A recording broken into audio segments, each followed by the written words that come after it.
Javid gave up on attempts to ensure the U.S. did not execute two British ISIS militants because he feared sparking outrage in Donald Trump's administration, a court has heard.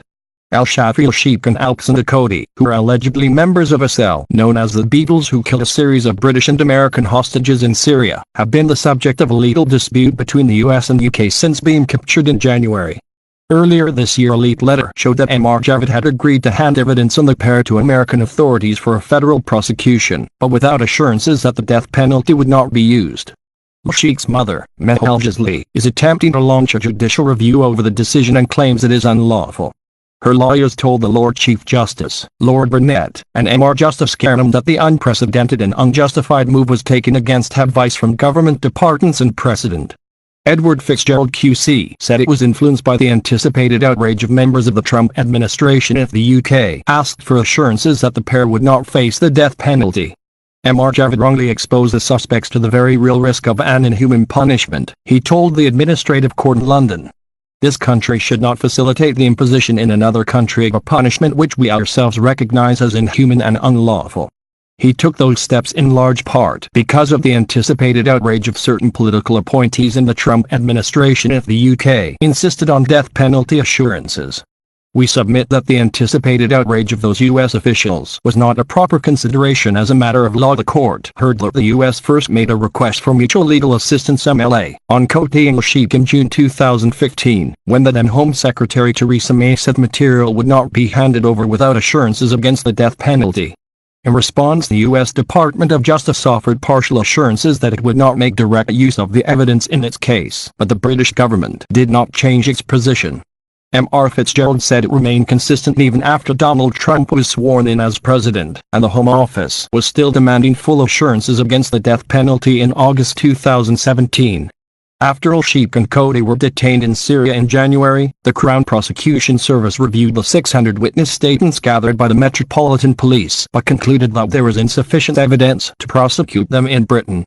Mr. Fitzgerald said that although the current proceedings were not challenging that decision, it does seem very strange that if this country has evidence that is sufficient to put these two suspects on trial in the US, that they can't be tried for anything in this country.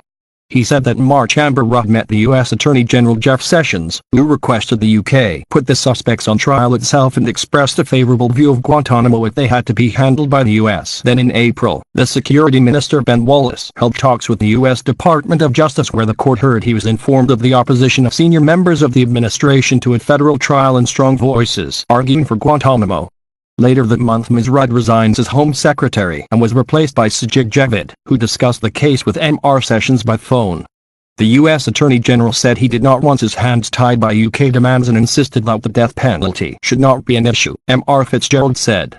Then a briefing by the British ambassador in Washington warned that continued demands could cost something close to outrage among Mr. Trump's political appointees.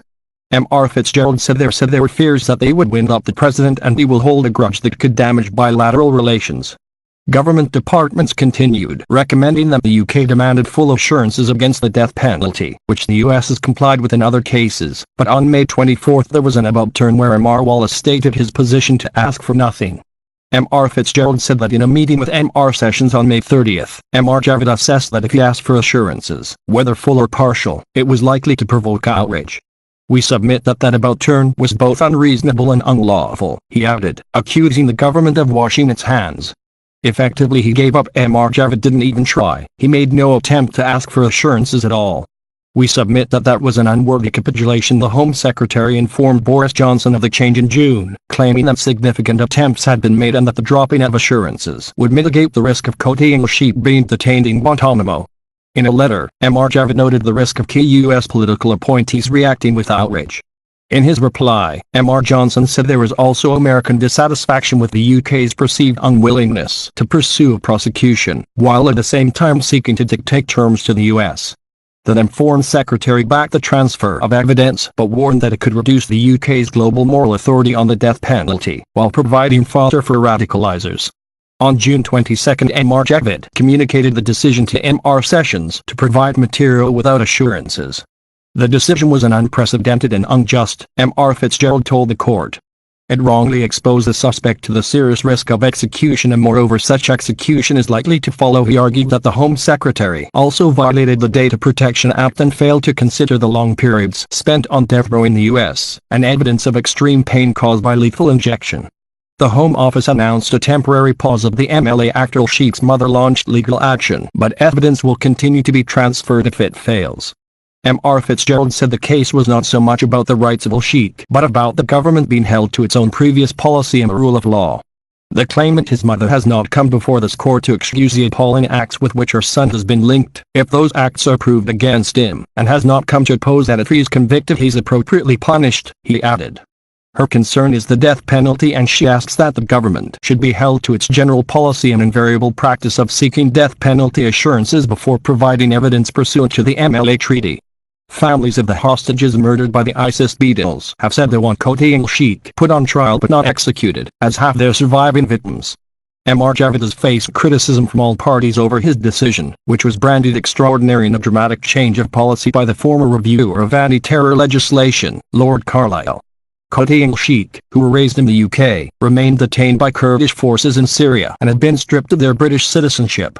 The group allegedly beheaded James Foley in 2014, starting a string of gory murders including those of British aid workers David Haynes and Alan Handing, as well as Americans Peter Kastig and Stephen Setlov. Their executioner, Mohammed Mwezi, became known as Jihadi John and was killed in a drone strike, while fellow Beatle Lane Davis is imprisoned in Turkey. The remaining two members of the cell, minus 34-year-old Qadi and 30-year-old Al-Sheik, remained at large until they were caught by the Syrian Democratic Forces following battles to reclaim ISIS territory around its de facto Syrian capital of Raqqa. The hearing continues. Sajid Javid gave up on attempts to ensure the U.S. did not execute two British ISIS militants because he feared sparking outrage in Donald Trump's administration, a court has heard. Al-Shafi al-Sheik and Alexander